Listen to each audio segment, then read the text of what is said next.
March 21st, 1981. From the moment I woke that day, I knew something was very different.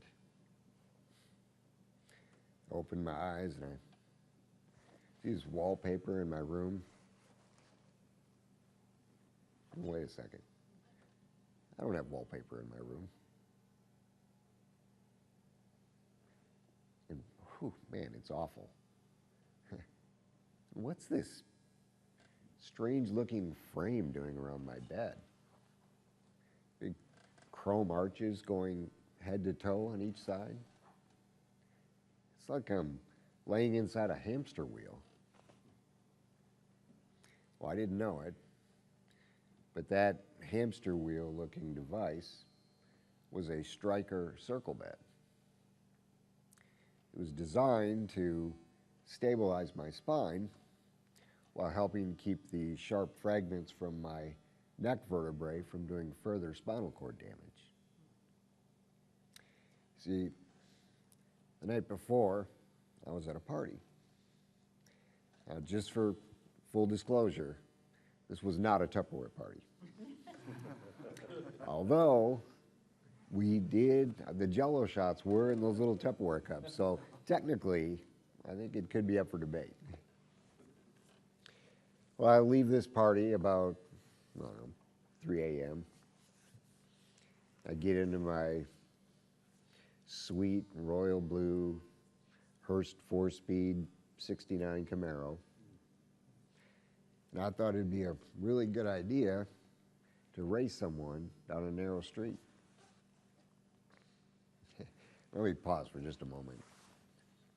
How many of you believe that an 18-year-old leaving a party at 3 a.m., getting in his car, is about to have a good idea? Yeah, there's some high-level college-bound thinking going on there. I like to say that was my first step in my journey as a pillar of the community. Well, you probably can guess by now that didn't go well. There was a collision, and my car spun around, went into someone's living room backwards. Yeah. I shift my gaze from the wallpaper for a second. I hear the sound of a doctor being paged, and there was a sort of faint, sort of medicinal smell in the air, like, well, it would be as if they invented a new air freshener and called it Springtime Hospital. Not pleasant, but very clean. Look over to my right, there's a IV stand. Next to that is a big green monitor. It's got numbers and lines going across. Now, the lines, they are beating up and down rhythmically. Thank you. And if they were going straight across, this would be a completely different conversation. Well, when I saw that screen, that was my first, oh no moment. The oh no moment. You ever had one of those? Yeah, probably a lot. It doesn't have to be permanent paralysis. Could be a health diagnosis maybe you weren't expecting. Maybe an accident, family member, loss of a loved one. What about our businesses? What about that transaction that's gone bad, the sales that didn't happen? A lot of things qualify for that oh no moment. And over the coming weeks and months of rehabilitation, I had a lot of questions. Could I have sex? How would I feed myself? Could I have sex? How would I get dressed? Could I have sex? Yeah, you're right. I was 18. Just got to be honest. And over time, I learned to live independently, drive a car, go to college, have a career, get married, have children. And while acquiring the skills that I needed for daily living, I discovered two critical attributes. The first, and I have to give credit for the words for this because they were so brilliantly spoken by one of my speaking colleagues. Her name is Dawn Thompson. She's a wonderful speaker, great thought leader. She was giving us a demonstration just earlier this year. She's talking about a challenge in her own life. And she said these words that really struck a chord in me. When you embrace what you don't want, it no longer has power over you. When you embrace what you don't want, well, right there the head starts spinning. Let me explain. As I was growing up, and now I know my memory's failing as I get older, but I can assure you that as I was growing up, I had no aspiration for a spinal cord injury. At no point in my discussions with my mom or dad or my guidance counselor in school, talking about what kind of a career I wanted to have, what would my job be, where would I get my education, what did I want to study. The word quadriplegic was never on that list. But it happened. And had I not embraced it, I would not be where I am today. Now, does that mean that I have to say it was, I'm so glad that happened. What a joyous experience. No. There are things that I deal with routinely that I don't wish upon anybody. But by embracing it, by owning it, I took away the power it had over me. I was able to succeed in spite of it. So what are the things that we have going on in our lives right now that we don't want? Things that are holding power over us. Addictions. You know, there's the big ones, the drugs, alcohol, pornography, gambling. There are others too. What about a relationship with food? How we deal with what do we do when we get stressed? Do we go to that refrigerator and pull something out to eat? What about that relationship that's fraying? What's our role in that? What are we bringing to that we need to embrace and own? Hey, what about our businesses? How many here could come up with half a dozen things that you don't want that are going on in your business right now? You bet. You know, it's very easy to rationalize them too. You know, say, these problems, they're coming from out there. These are external, right? They're happening. I can't do anything about them. I'm the victim. But guess what? They still hold power over us. And I keep wanting to say you. I should say us because I'm right there in it. I've overcome a lot of things, but I'm still in the trenches and struggling just like everyone else.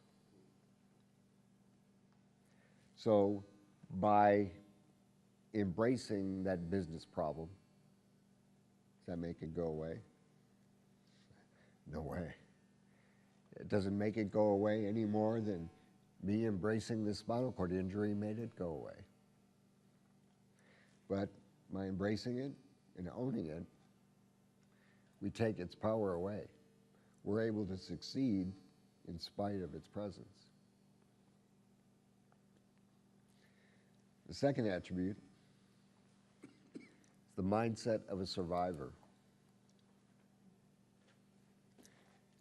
So what does that mean to you? The mindset of a survivor. Someone who lives through an event, makes it through an ordeal? Yeah, I would agree with that. I believe it's more. And to me, a survivor is someone who not only lives through something, but grows stronger from it, even thrives. I could come up with names of people, well-known individuals that we all probably would agree embody that attitude, that spirit. Really, I don't think I need to. I believe we have that right here in this room. I believe all of you, no, all of us, we're all survivors.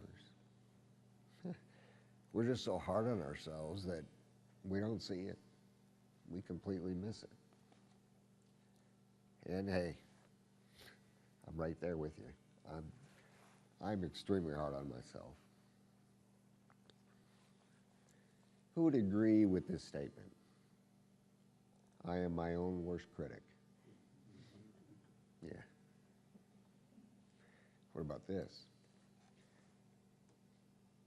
If I talk to my friends the way I talk to myself, I wouldn't have many friends. It cuts a little deeper, doesn't it?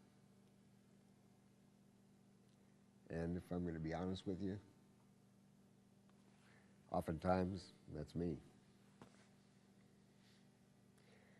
I like to say jokingly that of my 3 friends, 2 would be long gone, and the third's only hanging around until I give him the money I owe him. So, when were your survivor moments? When did you go through something and come out stronger on the other side?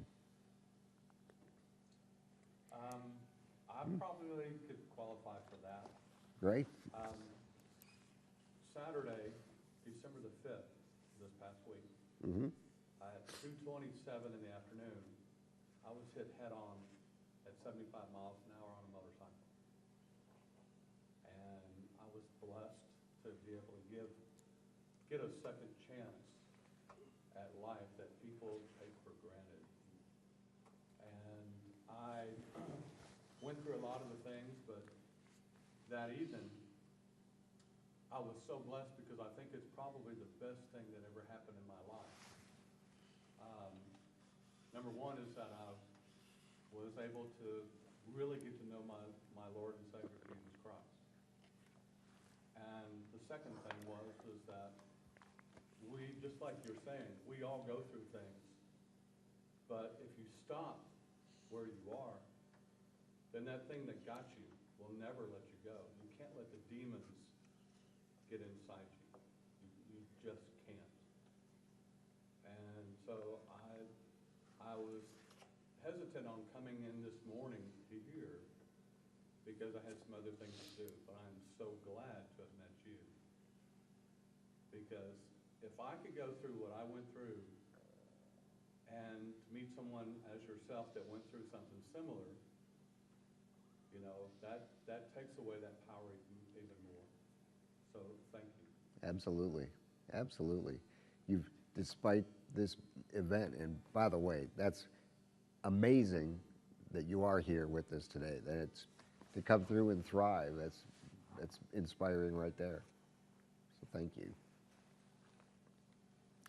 I'd bent myself a while back, actually not this summer, summer before. I was in my was in my bathroom one evening.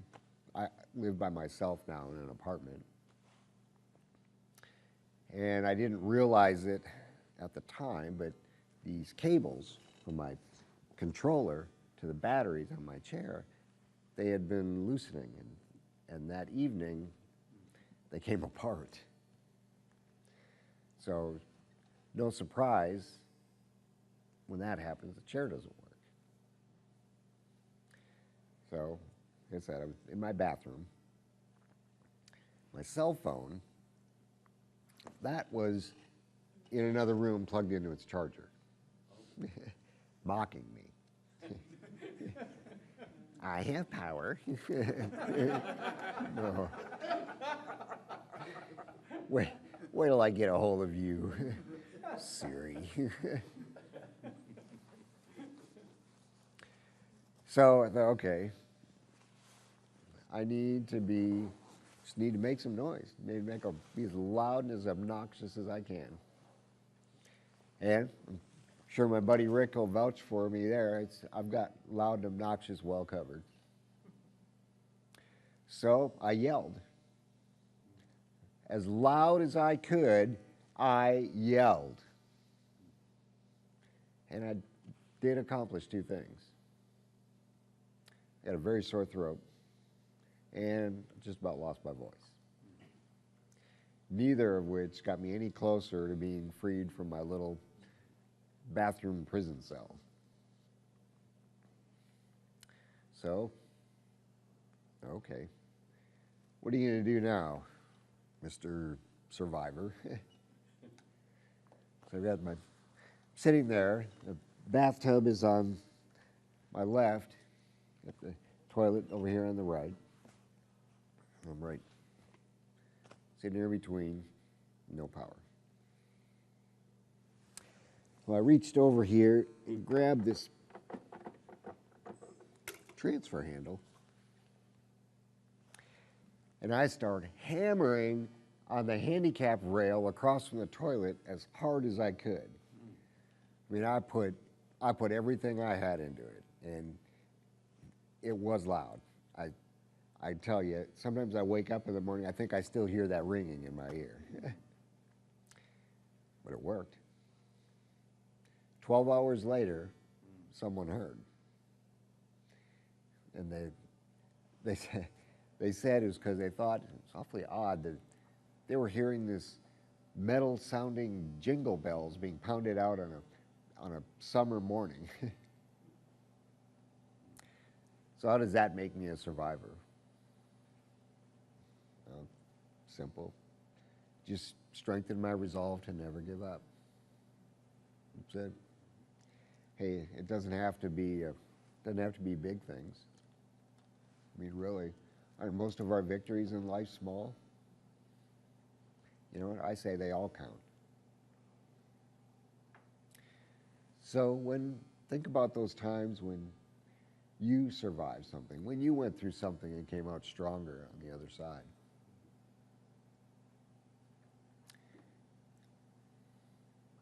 I'm a survivor, and I believe you are too, and I want you to remind yourselves that you are too.